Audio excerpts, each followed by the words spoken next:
Assalamualaikum warahmatullahi wabarakatuh. Perkenalkan, nama saya Cynthia Yupi Utami, NIM 2305047 dari TLM 2B. Adapun video ini saya buat untuk memenuhi tugas bakteriologi klinis tentang kultur feses dari Ibu Niken MPD. Tujuan pemeriksaan kultur feses adalah untuk menegakkan diagnosa penyakit kolera, untuk mencari dan menemukan kuman penyebab infeksi saluran pencernaan, di mana gejala akut dari saluran pencernaan terutama mual, muntah, dan diare pada umumnya dihubungkan dengan adanya infeksi, dan untuk mencari jenis antibiotik yang sesuai terhadap agen penyebab infeksi tersebut. Dengan demikian, terapi pada penderita dapat diberikan dengan tepat dan rasional berdasarkan tes laboratorium. Jadi, untuk pemeriksaan kultur feses kita memerlukan 3 tahapan, yaitu pra-analitik, analitik, dan pasca-analitik. Pada tahapan pertama yaitu pra-analitik, kita harus menyiapkan bahan yang sudah disteril seperti OC bulat, rak tabung, petri dish, lidi kapas steril, dan apis spritus. Kemudian kita juga perlu mensterilkan media yang sudah kita buat. Pembuatan media ini adalah dengan melarutkan media dengan aquades dengan perbandingan sesuai perintah dengan botol media yang akan kita gunakan. Setelah media ditimbang, telah cukup dan dicampur dengan aquades, maka lakukan pemanasan media dengan menggunakan hot plate atau apis spritus. Adapun media yang akan kita gunakan untuk pemupukan bakteri ini adalah NB Nutrient Broth untuk penumbuhan bakteri E. coli, kemudian NaCl digunakan untuk penumbuhan bakteri Staphylococcus, kemudian Salenit dan SSA untuk membuat bakteri Salmonella dan Shigella, dan yang terakhir Pepton Alkalis. Media ini digunakan untuk menumbuhkan bakteri Vibrio cholera. Setelah itu, kita lanjut ke tahap analitik. Di tahap ini, kita akan mulai melakukan proses inokulasi sampel ke masa pemupuk. Alat dan bahannya yaitu ada tabung reaksi, kapas lidi steril, apis spritus, rak tabung, media pemupuk, sampel feses, dan kapas kering. Pada proses ini, kita harus menggunakan APD lengkap agar menghindari kontaminasi supaya proses penumbuhan sesuai dengan yang diharapkan, seperti masker, jas laboratorium, dan handscoon. Pada hari pertama, kita perlu menyiapkan sampel feses. Sampel ini diambil menggunakan wadah yang steril untuk menghindari kontaminasi dari lingkungan atau tubuh pasien. Sampel ini juga harus segera diproses. Jika tidak, maka bisa disimpan di lemari es selama tidak lebih dari 24 jam. Kemudian ambil media pemupuk dan tuang ke dalam tabung reaksi. Proses tersebut dilakukan berdekatan dengan apis spritus agar pengerjaannya tetap steril. Contohnya, tuangkan media MB ke dalam tabung reaksi, lalu ambil kapas lidi steril yang telah dioleskan ke dalam sampel feses, kemudian masukkan ke dalam tabung reaksi berisi media, lalu dekatkan bagian atas tabung ke apis spritus, lalu ditutup dengan kapas steril. Proses ini dilakukan ke semua media pemupuk dengan cara yang sama. Setelah selesai, maka media diinkubasi dalam inkubator selama 24 jam dengan suhu 30 derajat Celcius. Kecuali Pepton Alkalis 1%. Media ini hanya diinkubasi selama 5-8 jam karena Vibrio cholera tumbuh cepat dalam waktu tersebut, jadi sudah cukup untuk mendeteksi bakteri.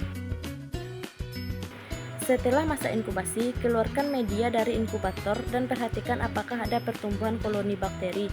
Setiap media akan menunjukkan koloni yang berbeda tergantung jenis bakterinya.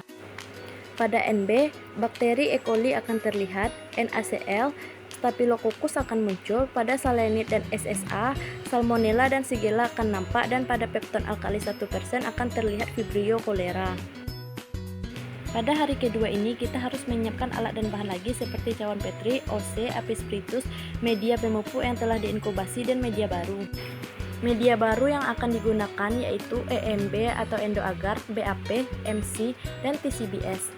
Pembuatan media ini sama dengan pembuatan media pemupuk pada tahap pra-analitik sebelumnya. Setelah media telah siap, maka dituangkan ke dalam cawan petri, tunggu mengeras. Proses penuangan media ke dalam cawan petri berdekatan dengan apis spritus agar pengerjaannya tetap steril. Selanjutnya, pindahkan sampel dari media pemupuk ke media diferensial yang telah disiapkan untuk memisahkan jenis bakterinya. Dari NB ke endoagar, dari NaCl ke BAP, dari Salenit atau SSA ke MC, dari Pepton Alkalis ke TCBS. Pemindahan ini menggunakan teknik streaking agar bakteri bisa membentuk koloni yang terpisah. Setelah itu diinkubasi lagi pada inkubator dengan suhu 37 derajat Celcius dalam waktu 24 jam. Setelah itu diinkubasi lagi pada inkubator dengan suhu 37 derajat Celcius selama 24 jam. Selanjutnya pada hari ketiga setelah proses inkubasi, lakukan pengamatan mikroskopis pewarnaan gram dan uji biokimia untuk identifikasi bakteri lebih lanjut. Jadi yang pertama ada pewarnaan gram. Sebelum pewarnaan, lakukan pengamatan mikroskopis terlebih dahulu untuk memastikan kondisi koloninya. Pewarnaan gram ini adalah metode penting untuk membedakan bakteri menjadi dua kelompok utama. Yang pertama bakteri gram positif dan gram negatif. Kemudian langkah-langkah pewarnaan gram yaitu preparat, siapkan dan fiksasi bakteri di kaca objek, kristal violet, teteskan lalu bilas untuk melihat bakteri yang terlihat ungu, lalu lugol, teteskan lalu bilas, dan dekolorasi, gunakan alkohol atau asetat untuk membedakan gram positif dan gram negatif, lalu safranin, teteskan lalu bilas, dan tahap terakhir adalah tahap pengamatan. Gunakan mikroskop dengan lensa minyak imersi, gram positif nampak berwarna ungu dan gram negatif nampak berwarna merah. Sebagai contohnya bakteri gram positif yaitu Staphylococcus aureus, Bacillus subtilis, dan Streptococcus pneumoniae, dan gram negatif yaitu E. coli. Kemudian kita akan melakukan uji biokimia in vitro. Media yang digunakan adalah TSIA, SIM, SC, urea, MR atau VP. Pada proses ini kita akan membuat media lagi dengan cara yang sama seperti sebelumnya, yaitu dengan mencampurkan dengan Aquades.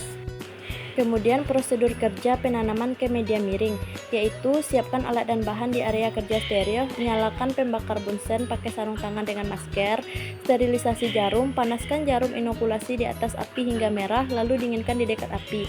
Kemudian pengambilan sampel, buka tabung kultur padat di dekat api, ambil koloni mikroorganisme dengan jarum steril, kemudian penanaman ke agar miring, buka tabung agar miring, dekatkan dengan api, goreskan sampel dari bawah ke atas permukaan agar miring. Kemudian inkubasi, simpan tabung dalam posisi miring di inkubasi sesuai waktu dan suhu yang diperlukan. Kemudian pembersihan, sterilkan kembali jarum setelah digunakan dan bersihkan area kerja. Kemudian uji gula-gula yaitu uji karbohidrat. Uji fermentasi karbohidrat ini digunakan untuk mengidentifikasi kemampuan bakteri memfermentasikan beberapa jenis gula-gula yaitu laktosa, sukrosa, maltosa, dan glukosa. Interpretasinya, perubahan warna pada media akan menunjukkan fermentasi. Jika bakteri memfermentasi gula, maka akan berubah menjadi warna kuning yaitu menandakan produksi asam. Setelah semua identifikasi selesai, maka buat laporan dan interpretasi hasilnya. Hasil positif menunjukkan adanya bakteri patogen di sampel feses, sesuai dengan bakteri yang tumbuh di media tertentu. Hasil negatif menunjukkan tidak adanya pertumbuhan bakteri patogen yang dicari.